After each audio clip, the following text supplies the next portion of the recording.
வணக்கம் மக்களே, நீங்க பார்த்துருக்க டேஞ்சர் டிஸ்கஷன் நம்ம சேனலை நீங்க சப்ஸ்கிரைப் பண்ணல அப்படின்னா சப்ஸ்கிரைப் பண்ணிக்கங்க. அப்பதான் நம்மளோட ஒரு டிஸ்கஷனும் உங்களுக்கு டைமுக்கு வந்து சேரும். ஸோ இன்னைக்கான டாப்பிக்கை டிஸ்கஸ் பண்ணதுக்கு நம்ம நண்பர் வந்து இணைஞ்சிருக்காரு. வணக்கம் சைலேஷ். வணக்கம். ஸோ இன்னைக்கான எபிசோட்ல நம்ம எதை பத்தி பார்க்க இருக்கோம் அப்படின்னா தமிழ் முருகனை பத்தி, தமிழ் கடவுள் பத்தி பார்க்க இருக்கோம். முருகன், உங்களோட முருகனை பத்தி உனக்கு தெரிஞ்ச விஷயங்கள், நீ பார்த்த கேட்ட விஷயங்கள் ஏதாச்சும் இருந்தா நீ இப்ப சொல்லு. நான் தான் பேசுறேன். முருகன் வந்து பாத்தீங்கன்னா அந்த சிவன் அவரோட பையன். ஓகே.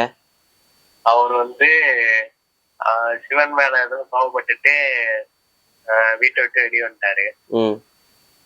வெளியே வந்துட்டு தனக்குன்னு ஒரு ராஜ்யம் அமைக்கன்னு சொல்லிட்டு வந்தப்பல இங்க தமிழ்நாட்டுக்கு வந்ததாகவும், தமிழ்நாட்டுக்கு வந்துட்டு இங்க தங்கிட்டதாகவும் தெரிய வருது. அப்புறம் அசுரர்கள் எல்லாம் அழிச்சதுனால இந்த காட் ஆஃப் வார் அப்படின்னு வேற பண்றது வேற.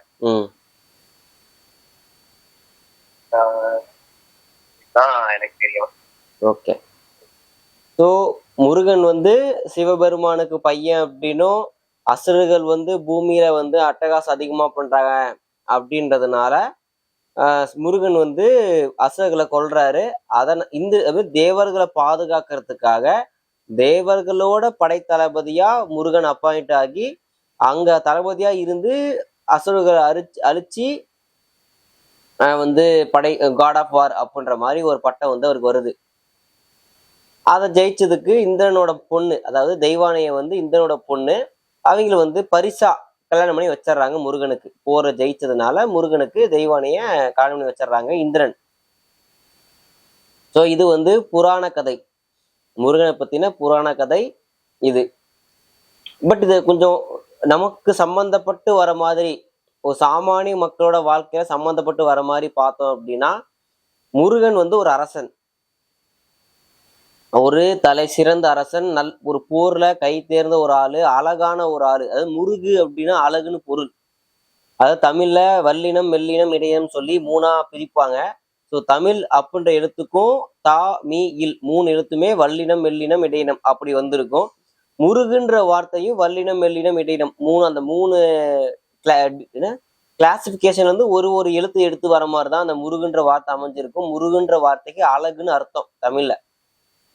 ஸோ அழகான ஒரு நபர், வீரமான ஒரு நபர் அப்படின்றதுனால முருகன் வந்து காட் ஆஃப் வார். ஏன்னா முன்னின்னு முருகன் கூட வந்தான் அப்படின்னா எல்லா போரையும் ஜெயிக்கலாம்னு சொல்றதுனாலதான் போருக்கு போறப்ப அந்த காலத்துல வெற்றிவேல் வீரவேல்னு சொல்லி முருகனோட 4 வாக்கியங்களை சொல்லிட்டு அப்படி சொல்றப்ப முருகனே நமக்குள்ள வந்து இறங்கி போர் பண்ணுவாரு அப்படின்னு நம்ம மக்கள் நம்பினாங்க. ஸோ அதன் வெளிப்பாடாதான் போர்களுக்கு போறப்ப வெற்றிவேல் வீரவேல்னு சொல்லி அந்த போர் கர்ஜனையை வந்து சொல்லிட்டு போருக்கு போவாங்க. ஏன்னா தமிழ் அரசன்ல சிறந்த அரசன், அழகான அரசன், வீரமுள்ள அரசன், ஒரு மனிதனா நம்ம பாக்குற ஆங்கிள் நம்ம 5 வகையா வந்து நிலத்தை பிரிப்போம். குறிஞ்சி, முல்லை, நெய்தல், பாலை அப்படின்னு இன்னொரு கேட்டகரி இருக்கு. ஸோ 5 கேட்டகரியை நம்ம பிரிப்போம். இதுல குறிஞ்சி அப்படின்னு சொல்லக்கூடிய மலையும் மலை சார்ந்த பகுதியில வாழ்ந்ததுதான் தமிழ் குடி. ஆரம்பத்துல சம பகுதிக்கு வரத்துக்கு முன்னாடி, அதாவது ஒரு ப்ராப்பரான சிவிலைஸ்டு ஆகிறதுக்கு முன்னாடி, ஒரு ப்ரீ சிவிலைசேஷன் வச்சுக்கோவேன், அந்த காலகட்டத்துல மலைகள்ல தான் வாழ்ந்தாங்க. மலைகள்ல கிடைக்கக்கூடிய உணவுகளை தான் உண்டு, அங்க கிடைச்ச இறைச்சி, பழங்கள், காய்கறிகள், மற்ற என்ன அவைலபிலிட்டி கிடைக்குதோ அதெல்லாம் வச்சுதான் மக்கள் வந்து வாழ்க்கையை வாழ்ந்திருக்காங்க. அப்ப உருவ வழிபாடெல்லாம் கிடையாது. அப்ப ஒரு கல்லை வச்சுதான் வழிபடுவாங்க. அதுதான், அதாவது அந்த காலகட்டத்துல பெண் தெய்வத்தை தான் முன்னிறுத்தி வழிபட்டு இருக்காங்க. கொற்றவை அப்படின்னு சொல்லக்கூடிய ஒரு பெண் தெய்வத்தை தான் முன்னிறுத்தி வழிபட்டு இருக்காங்க. இந்த முருகன், அதாவது அந்த பெண் தெய்வ வழிபாடு ஒரு காலகட்டத்துல ஒரு எண்டுக்கு வந்து ஆண் தெய்வங்களை முன்னிறுத்தி வழிபாட்டு முறை ஆரம்பிக்கிறப்ப இந்த கொற்றவையோட மகனா முருகனை வந்து புராணங்களை சொல்றாங்க. புராணங்கள்லாம் இந்த தொல்காப்பியம் அந்த மாதிரியான இலக்கியங்கள்ல திருமுருகாற்றுப்படை அப்படின்னு சொல்லி ஒரு இது இருக்கு, ஒரு இலக்கியம் இருக்கு. அந்த இலக்கியம் வராது, ஒரு பாடல் இருக்கு, திருமுருகாற்றுப்படை ஒரு பாடல் இருக்கு. அந்த பாடல்ல கொற்றவையோட மகனா முருகனை வந்து சொல்றாங்க. முருகனை முன்னிறுத்தி தமிழ் கடவுள் அப்படின்னு சொல்லி ஒரு ஆங்கிள் வந்து வழிபட ஆரம்பிக்கிறாங்க. இதுதான் நம்ம எழுத்து வடிவத்திலையும் புராண கதைகள்லயும் இருக்கிற முருகனுக்கான வரலாறு. இதுக்கு அடுத்து நம்ம சாமானிய மக்கள் ரீதியா முருகன் ஒரு அரசனா இருந்திருக்கலாம், ஒரு நல்ல அழகான அரசனா இருந்திருக்கலாம். அவரு ஏதோ ஒரு காலகட்டத்துல மறைஞ்சிருக்காரு. அவரை நினைவு கூற விதமா நடுக்கல், அதாவது வீரக்கல்னு சொல்லுவாங்க இல்லையா, ஒரு போர் வீரன் அல்லது ஒரு அரசன் இல்ல யாரோ ஒரு முக்கியமான நபர் தவறிட்டாங்க அப்படின்னா அவங்க ஞாபகமா ஒரு ஒரு நடுக்கல்னு சொல்லுவாங்க, ஒரு கல்லை வச்சு அந்த கல்லை வழிபட்டு வருவாங்க, அவங்க நினைவஞ்சலி செலுத்துற மாதிரி. அந்த கல்லுக்கு வந்து உருவமா அப்ப கிடையாது. ஏன்னா சிற்பக்கலை வந்து ஆரம்பத்துல அவ்வளவு பெருசா சிற்பக்கலை கிடையாது. அதனால ஒரு வேல் மாதிரி ஒரு கல்லை நட்டு வச்சு அந்த கல்லை வந்து வழிபட்டு வந்திருக்காங்க. பிற்காலத்துல பல்லவ சாம்ராஜ்யம் வரப்பதான் சிற்பக்கலைய ரொம்ப தலை சிறந்து அவங்க விளங்குறாங்க. சிற்பங்களுக்கு ரொம்ப முக்கியத்துவம் கொடுக்குறாங்க. அப்போதான் முருகனுக்கு ஒரு அழகான ஒரு வடிவத்தை வந்து அவங்க கொண்டு வராங்க பல்லவ காலகட்டத்துல. ஸோ அங்க இருந்தா உருவ வழிபாடு ஸ்டார்ட் ஆகுது. இந்த சமயத்துல தமிழ்நாட்டுல முருகன் வழிபாடு ஓகே. நார்த் இந்தியாலாம் பாத்தீங்கன்னா முருகன் சொல்லாம சுப்பிரமணியன், ஸ்கந்தன் அப்படின்லாம் சொல்றாங்க. நம்ம நம்ம தமிழ்நாட்டுல வந்து கந்தன்னு சொல்லுவாங்க. கந்தன் அப்படின்னா தடி, கயிறு, வேல், இது எல்லாத்துக்கும் கந்து அப்படின்ற தமிழ் வார்த்தை இருக்கு. கந்துனா இது எல்லாமே பொருள். இப்ப மக்களை காக்கக்கூடிய கம்பு, கயிறு இந்த மாதிரி உபகரணங்கள்லாம் பயன்படுத்த மக்கள் தங்களை காத்து வந்தாங்க. ஸோ இதையெல்லாம் மக்கள் எப்படி காக்குதோ அந்த மாதிரி மக்களை காக்கக்கூடிய ஒரு நபர்ன்றதுனால கந்தன் அப்படின்னு பேர் வச்சாங்க. அது வடமொழியில ஸ்கந்தன் அப்படின்னு வந்து உருமாறிடுச்சு அப்படின்னு சொல்லி வல்லுநர்கள் சொல்றாங்க. ஸோ இங்க வந்து முருகன் வந்து வள்ளிய ஒரு வேடவ குலத்து பெண்ணா இருந்த வள்ளிய வந்து காதலிச்சு திருமணம் செஞ்சுக்கிட்டதா நம்ம வரலாறு இருக்கு.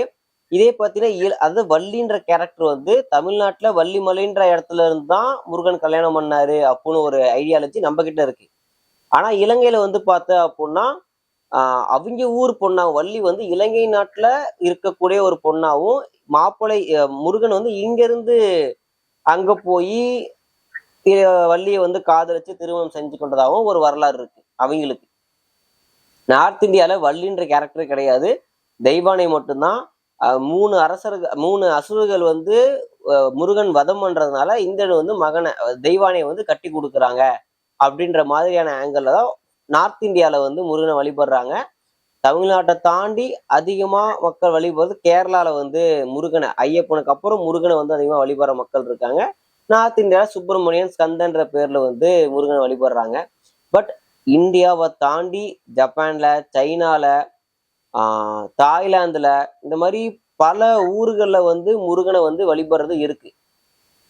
ஏன் அப்படின்னா இங்க புத்திசம், ஜெயினிசம் இந்தியால இன்ட்ரடியூஸ் ஆகிற காலகட்டத்துல வந்து பாத்தீங்கன்னா நிறைய மக்கள் இல்லற வாழ்க்கையை விட்டு, அதாவது கல்யாணம் பண்ணி குழந்தை குட்டின்னு வாழ்ற இந்த ஒரு லைஃப் ஸ்டைலை விட்டு துறவரமா, அதாவது சன்னியாசியா மொரட்டு சிங்கிளா வாழ்ந்துக்கலாம், அதுவே வந்து நம்மள வந்து ஸ்பிரிச்சுவலா கடவுளை அடையறதுக்கான ஒரு வழியா இருக்கும் அப்படின்னு நம்ப ஆரம்பிச்சு நிறைய பேர் வந்து குடும்பம் வாழ்ற அந்த லைஃப் ஸ்டைல் விட்டு வெளியே வர ஆரம்பிக்கிறாங்க. அப்ப அந்த காலகட்டத்துல திருப்பி எல்லாரையும் வந்து குடும்பம் வாழ வைக்கணும் அப்படின்றதுக்காக என்ன பண்றாங்க அப்படின்னா சிவன், பார்வதி, முருகன் அப்படின்னு 3 பேரும் ஒன்னா இருக்க மாதிரியான ஒரு சில கதைகள் அப்புறம் உருவங்களை வந்து செதுக்கி கடவுளே குடும்ப குட்டியோட இருக்காரு, நீங்க ஏன் இந்த மாதிரி துறவரம் லைஃப் ஸ்டைல் வந்து ஃபாலோ பண்றீங்கன்ற மாதிரியான.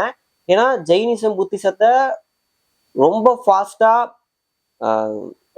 சடனா அதோட அந்த புத்திசம் கல்ச்சர் வந்து பூஸ்ட் ஆகுறப்ப அதை சப்ரஸ் பண்ணணும், ஹிந்து கல்ச்சரை வந்து காப்பாத்துனதுக்காக இப்படி ஒரு ஐடியாலஜிய மக்கள்கிட்ட கொண்டு போய் நிறைய பேர் சேர்த்தி மக்களை வந்து இந்துசம் ஃபாலோ பண்ண வைக்கிறாங்க.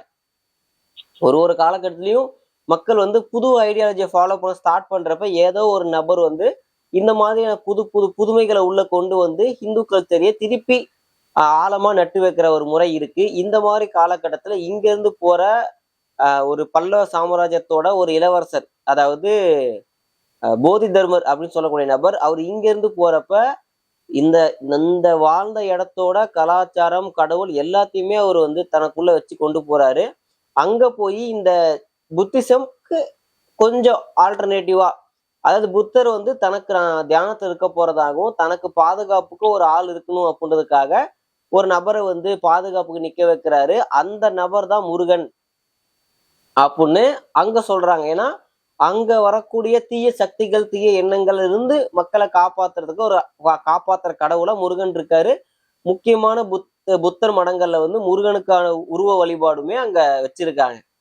இதை தாண்டி ஜப்பான்லயும் இருக்க முருகனோட உருவ வழிபாடு இருக்கு. ஒரு ஒரு ஊருக்கு ஒரு ஒரு பெயர். மங்கோலியால இருக்கு. சோ பெயர்கள் பார்த்த அப்படின்னா தமிழ்ல என்ன பேர் ஃபாலோ பண்றாங்க அப்படின்னா கந்தன், கார்த்திகேயன், சண்முகன், வடிவேலன், சுப்பிரமணியன், மயில்வாகனன், செவ்வேல், கடம்பன், வேலாயுதன், சிங்காரவேலன், ஆண்டியப்பன், கந்தசாமி, செந்தில்நாதன், வேந்தன், மலையரசன், மலைவேந்தன். இதெல்லாம் தமிழ்நாட்டுல முருகனுக்காக யூஸ் பண்ணக்கூடிய பெயர், பயன்படுத்தக்கூடிய பெயர். வட இந்தியாவில பாத்தீங்கன்னா ஸ்கந்தன், கார்த்திகேயன், சுப்பிரமணியன். புத்த மதத்துல போதிசத்துவர் அப்படின்னு சொல்லி முருகனை வந்து ஐடென்டிஃபை பண்றாங்க. அடுத்து கொரியால பார்த்தா அப்படின்னா விதா சேயோன். சேயோன் அப்படின்னா காப்பவன் அர்த்தம். மங்கோலியால அர்வான் கோயோர் நூத் அப்படின்னு சொல்லி ஒரு பேர் வச்சிருக்காங்க அவங்க மொழியில. ஆச்சரியமா இருக்கு. இப்ப முருகன்ங்கிற கேரக்டர் வந்து இவ்வளவு தூரம் டிராவல் ஆயிருக்கா?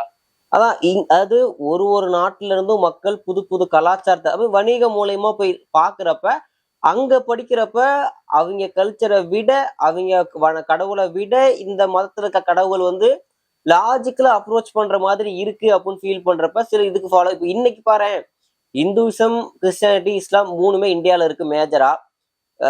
இதுக்கு தனக்கு கிறிஸ்டியானிட்டி பிடிச்சிருக்குன்ற மக்கள் இந்துவிசத்தை விட்டுட்டு கிறிஸ்டியானிட்டியை ஃபாலோ பண்ண ஸ்டார்ட் பண்றாங்க.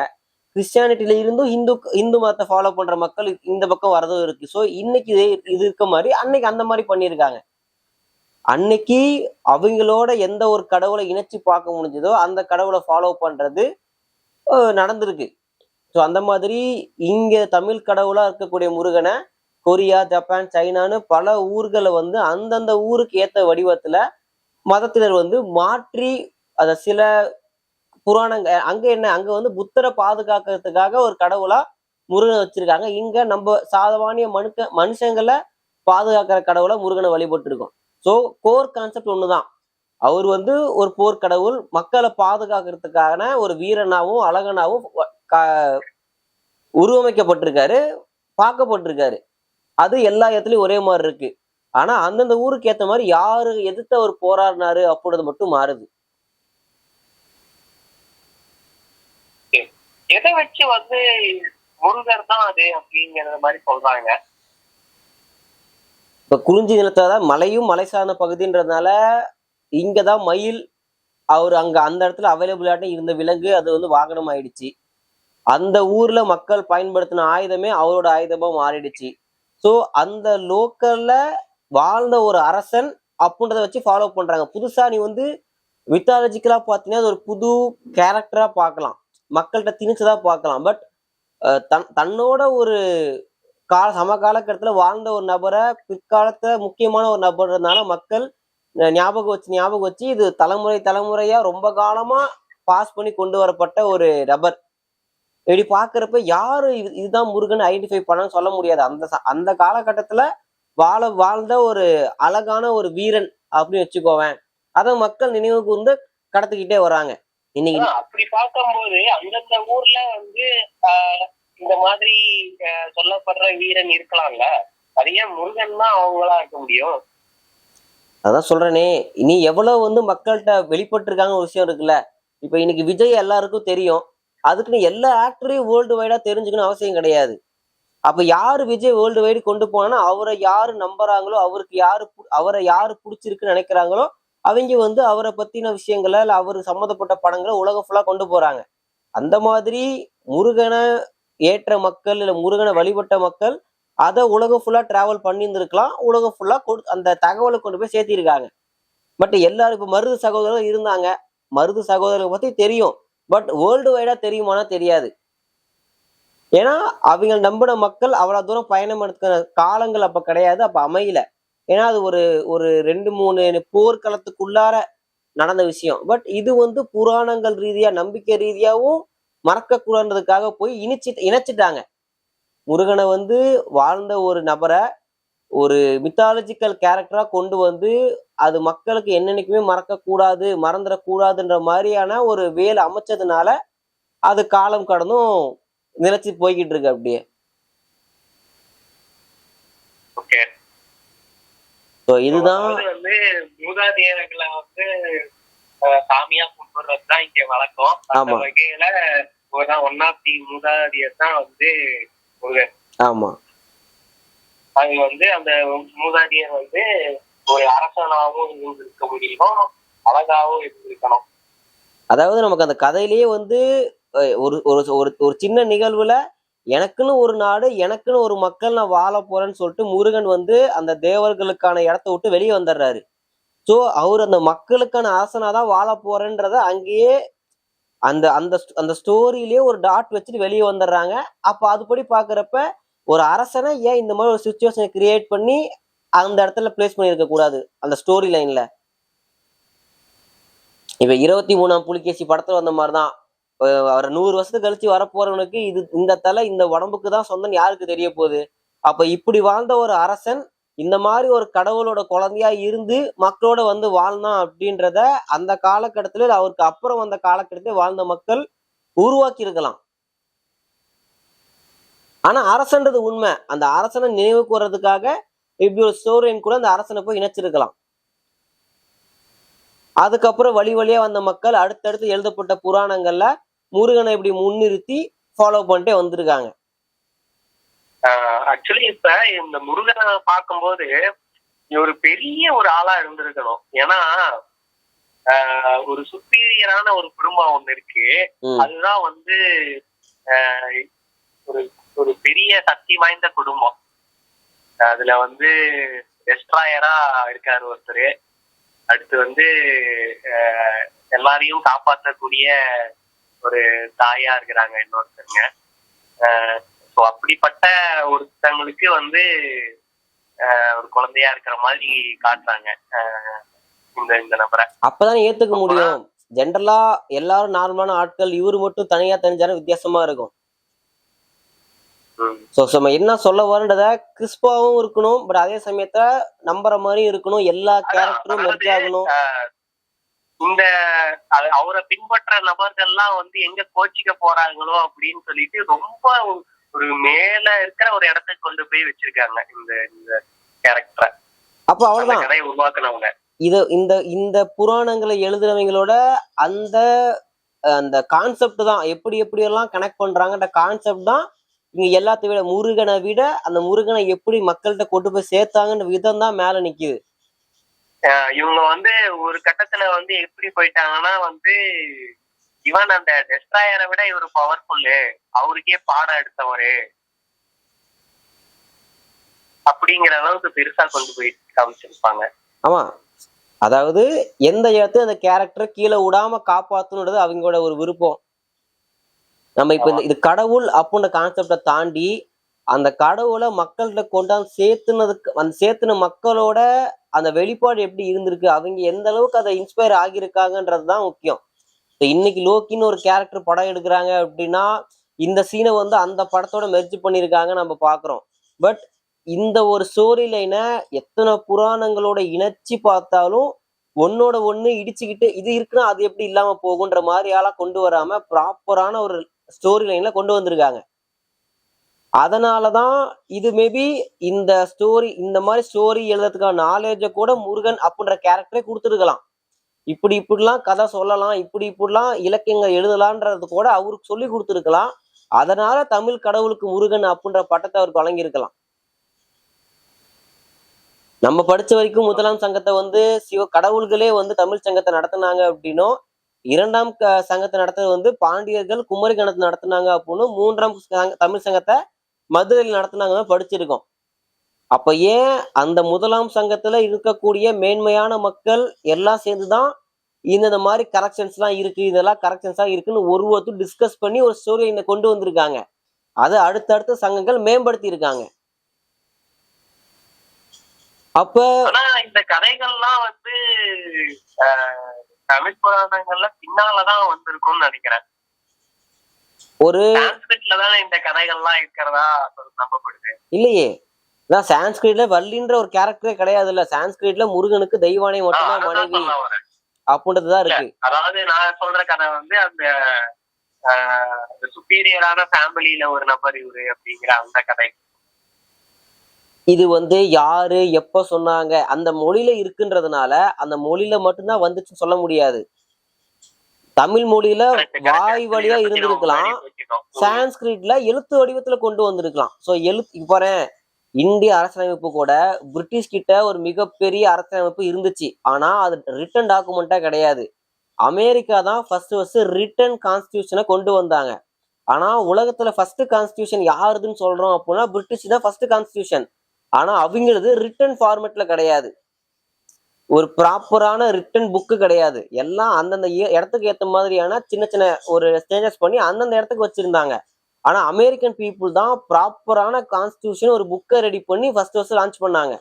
அப்ப அமெரிக்கா தான் ஃபர்ஸ்ட் கான்ஸ்டியூஷன் சொல்ல முடியாது. அதே மாதிரிதான் நம்ம இந்த இத்தனை புராணங்களையுமே எழுத்து வடிவமா கொண்டு வரதுக்கு முன்னாடியே மக்கள்கிட்ட பேச்சு வடிவமா இருந்துச்சு.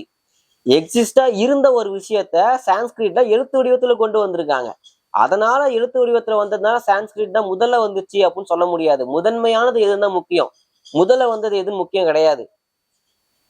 ஆரம்பிச்சதான் கணக்கு, யாரு வந்து டெலிவரி பண்ணாங்கிறது கணக்கு வராது.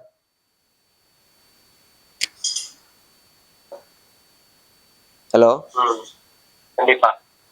சோ அதான் நமக்கு சொல்றப்பே கல் தோண்டி மண் தோன்றா காலத்திற்கு முன் தோன்றி மூத்த தமிழ் தான் ஆரம்பிப்பாங்க. ஸோ இதுக்கான எக்ஸ்பிளேஷன் வந்து எப்படி பூமியே இல்லாததுக்கு முன்னாடியே வந்து தமிழ் உருவாகிடுச்சு அப்படின்றதான் சொல்றதுக்கான அர்த்தம்.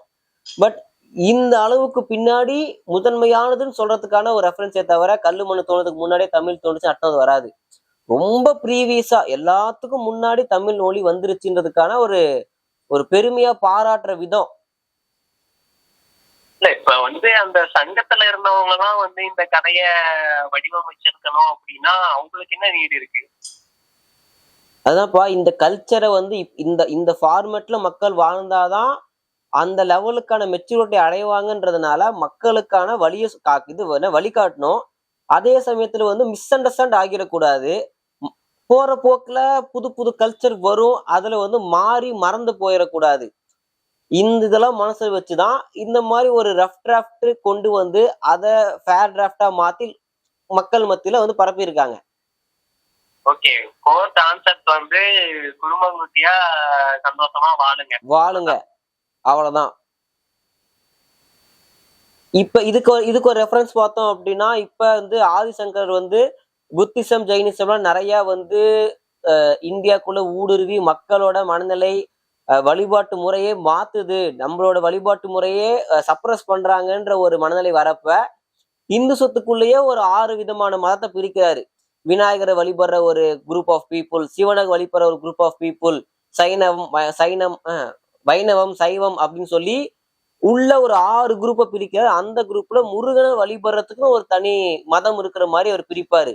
அந்த 6 மதத்தையும் மக்கள் மத்தியில, ஏன்னா ஜென்ரலா இந்துயிசம் போய் திணிக்காம பர்டிகுலரா முருகனை மட்டும் ரொம்ப விரும்புற மக்கள் எல்லாம் ஒண்ணு சேர்த்துவோம். அப்ப இத சின்ன சின்னதா உடஞ்சு வெளியே போற மக்கள் போக மாட்டாங்கன்னு சொல்லி சின்ன 6 குரூப்பா சின்னதா பிரிச்சு அதை மக்கள்கிட்ட போய் சேர்த்துறாங்க 6 பேரு. இப்படி இந்த காலகட்டத்துல இப்படின்னா ஆரம்பத்துல எல்லாத்தையும் ஒரே மதத்துக்குள்ள ஒரே ஸ்ட்ரெயிட் லைனுக்குள்ள கொண்டு வரதுக்கான ஃபார்மட்னு வச்சுக்கோவேன்.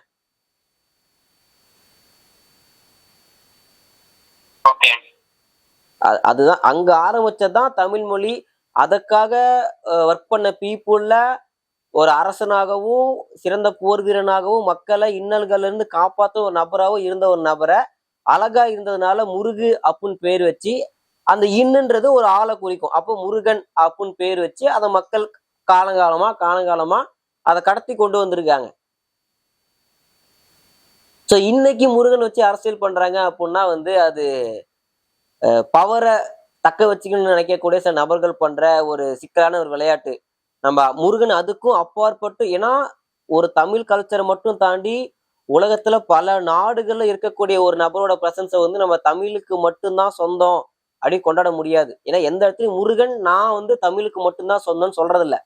நம்ம தான் முருகன் தமிழ்லயே கிரியேட் ஆனதால் தமிழ் கடவுள்னு வச்சிருக்கோமே தவிர முருகன் நான் தமிழுக்கான கடவுள் மட்டும்தான், தமிழ் மக்களுக்கு மட்டும்தான் கடவுளா இருப்பார் எங்கேயுமே புராணங்களும் சரி இலக்கியங்களையும் சரி சொன்ன மாதிரி தரவுகள் கிடையாது. ஸோ எந்த கடவுளும் மதத்துக்கான கடவுள் கிடையாது. பட் ஒரு மதமும் இது தனக்கான கடவுள்னு அவங்களா ஐடென்டிஃபை பண்ணிப்பாங்க. இது வந்து மக்கள் அரசியலுக்காக பண்ற விளையாட்டை தவிர அது எல்லாத்துக்கும் அப்பாற்பட்டதுதான் இந்த கேரக்டர்ஸ் எல்லாமே.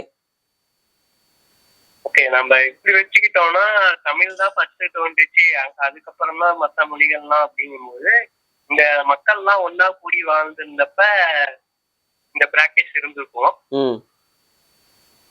அது வந்து திரும்ப அவங்க வேறு ஊர்களுக்கு போகும்போது அது வந்து கொஞ்சம் டீக்ரேட் ஆகி வேற மாதிரி கதைகள் எல்லாம் கொஞ்சம் மறந்து கதைகளை அவங்களே வேற மாதிரி உருவாக்கி அவங்களுக்கு இன்னொரு பேரை கொடுத்து அந்த ஊர்ல வழிபட்டு இருக்கலாம். ஓவரா பார்த்தோம்னா தமிழ்ல தான் அவர் இருந்தாரு அப்படிங்கிற மாதிரி வேணா சொல்லலாம். அதுதான் உண்மை. இன்னைக்கும் இப்ப நீ வந்து சென்னையில் இருக்க, சேலத்துல இருந்தப்ப நீ எந்தெந்த மாதிரி லைஃப் ஸ்டைல் இருந்தியோ என்னென்ன விஷயங்கள் பண்ணி இப்ப நீ சென்னையில் இருக்கிறப்ப அதெல்லாம் உனக்கு அவைலபிளா இருக்காது, கொஞ்சம் மாறி இருக்கும். ஸோ இடத்துக்கு ஏத்த மாதிரி வாழ்வியல் மாறுறப்ப அதுக்கான நீ வாழ்க்கையில பயன்படுத்துற விஷயங்களும் மாறும், கொஞ்சம் மாடிஃபை ஆகும். ரொம்ப தலைகீழா மாறாது, கொஞ்சம் கொஞ்சம் மாடிஃபை ஆகிட்டே வரும். இப்படி கொஞ்சம் கொஞ்சம் மாடிஃபை ஆகுறதா ஒரு ஊருக்கு ஏத்த மாதிரி அவங்க மாத்தி வச்சுக்கிட்டாங்க. இன்னைக்கு என்ன நடக்குதோ அதேதான் அந்த காலத்துக்கு ஏத்த மாதிரி நடந்துச்சு. ஸோ இப்படிதான் கடவுள் வந்து நம்ம தமிழ் மண் கடவுள் சொல்லக்கூடிய முருகர் உலகம் ஃபுல்லா போனாரு, எல்லாத்துக்கும் அப்பாற்பட்டு இருக்காங்க. இதுதான் நம்மளோட இன்னைக்கான டிஸ்கஷன்ல. முருகன் வந்து வெறும் தமிழுக்கான கடவுள் மட்டும் கிடையாது, உலகத்துல எல்லா மக்களுக்கான கடவுள் அப்படின்றதோட கன்க்ளூஷனோட முடிச்சுக்கலாம். ஓகே, ஓகே, நன்றி, வணக்கம்.